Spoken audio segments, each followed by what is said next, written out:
Alors sur le stand Honda au Salon de Cologne, nous pouvons revoir un véritable mythe mécanique, la CB750 K0 de 1969.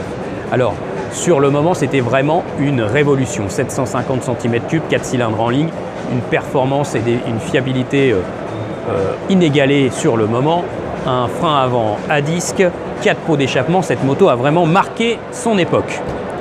Et Honda va peut-être surfer sur cette nostalgie et sur la tendance classique du moment pour faire la promotion de ces deux nouveautés autour de la CB1100, la CB1100EX et la CB1100 RS. Alors tout d'abord, avec la CB1100EX, on est vraiment dans le domaine du rétro, de l'éloge au passé. Regardez la moto, elle a vraiment bénéficié d'une belle mise à jour au niveau de la qualité de fabrication et de la finition.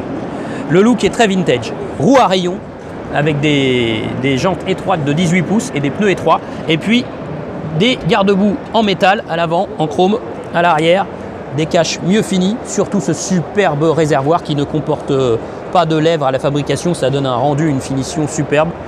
La selle aussi qui est très très belle. Honda a mis un nouveau bras oscillant pour améliorer un petit peu le comportement. Et puis les échappements, alors on n'a toujours pas 4 pots, on n'a toujours que 2 silencieux, d'accord, mais ils ont été retravaillés pour Euro 4 et puis aussi pour perdre du poids, 2,4 kg. De ce fait, ça va permettre d'abaisser un petit peu le poids général de la moto. Honda a retravaillé le moteur pour Euro 4 mais a conservé l'essentiel, c'est un 4 cylindres qui développe 89 chevaux et qui brille de souplesse. On peut reprendre à 1500 tours minute en 6e sans aucun problème. C'est vraiment un argument sur cette moto classique qui va être vouée à la balade et aussi à une utilisation quotidienne finalement avec de la sécurité, de l'ABS de série notamment.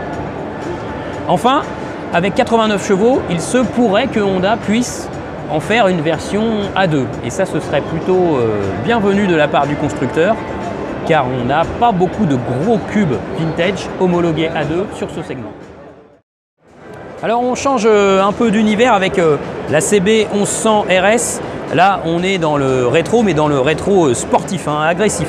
Alors, on le voit avec les éléments en fait, qui équipent la partie cycle surtout, avec cette grosse fourche conventionnelle qui n'est pas inversée, même si de loin on peut croire à une fourche inversée. Honda a choisi cette fourche avec des pieds de fourche qui vont permettre le montage d'étriers de frein radio, Tokiko, 4 pistons. Là, ça va freiner très fort, mais il y aura de la sécurité avec l'ABS, bien sûr. Et puis pourquoi Honda a choisi en fait cette fourche, c'est avec des tubes, ça lui a permis de mettre des tubes quand même un petit peu plus étroits et donc ça pénalise pas trop le diamètre de braquage, ça c'est plutôt bien. À l'arrière, on a un nouveau bras oscillant en aluminium, rigidifié, caissonné, là c'est une belle pièce, ça. Et puis des amortisseurs Showa à bonbonne séparés. On retrouve aussi par contre comme sur la EX un phare avec des LED, donc ça va soigner la signature visuelle de la CB1100. Elle n'avait pas ça jusqu'alors, alors que toutes les autres concurrentes, Triumph, Truckstone, BMW 90, ils ont des phares un peu particuliers, donc ça c'est plutôt bien. Et puis une selle à revêtement en Alcantara, ainsi qu'un guidon un peu plus basculé qui va permettre de charger l'avant. Sinon c'est le même moteur que sur la CB1100EX.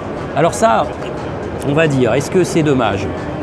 Parce que sur cette version sportive, finalement on aurait bien aimé quand même un petit surplus de puissance peut-être ou un caractère moteur plus affirmé, une petite carto un peu plus sportive par exemple avec des hauts régimes qui vont bien tirer sur les bras, plus agressif, ça aurait été sympa. De même que au lieu d'un échappement 4 en 2, un petit 4 en 1 Yoshimura comme sur la Batseed, ça l'aurait bien fait aussi.